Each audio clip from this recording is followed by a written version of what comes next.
Heyo folks, it's time to add our text to our postcard. So to start, I recommend locking everything so you don't mess up your previous work. Come to that top layer, add a layer. It's kind of, you go to the top, click the top, go to the bottom, click the plus, and then you go back to the top, make sure you're on your new layer.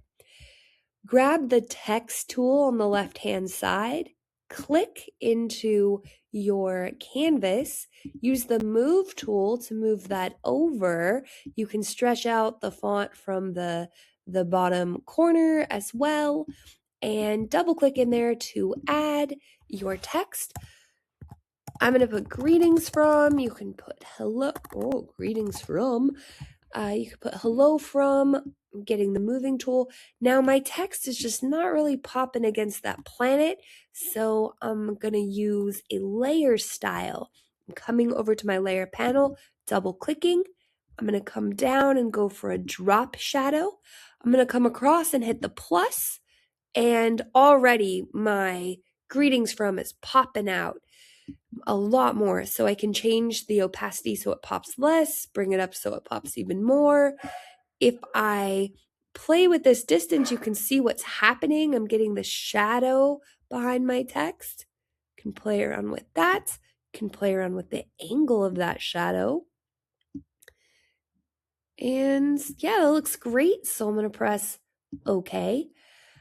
If I want to change the orientation of this text, I can bring my mouse to the corner, give it a little tilt.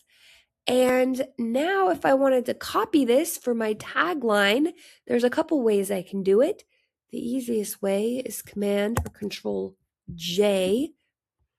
Did that work? Command or Control J in the Layers panel, that duplicated the layer. So now if I click and drag, I've got two. Greetings from. I'm going to click down into the bottom and space. The land of the... Wait. There is no land. Ah! That is a joke written with one of my students, Devi. Devi is a writer and gets credit for helping me come up with that tagline. We thought that was pretty funny when we came up with it. And the land of the... Wait, there is no land. All right, I'm coming back to the move tool, adjusting, tilting, making that a little bigger. The benefit of using the Command J is I have the exact same drop shadow that I used from greetings from. And so everything's really nice and consistent. All right, this looks pretty good. I'll give you a couple more tips and tricks of a few other fun things we can do, but we pretty much right now have all of the pieces. 3 pieces of text, 3 images, 1 postcard. We're wrapping up.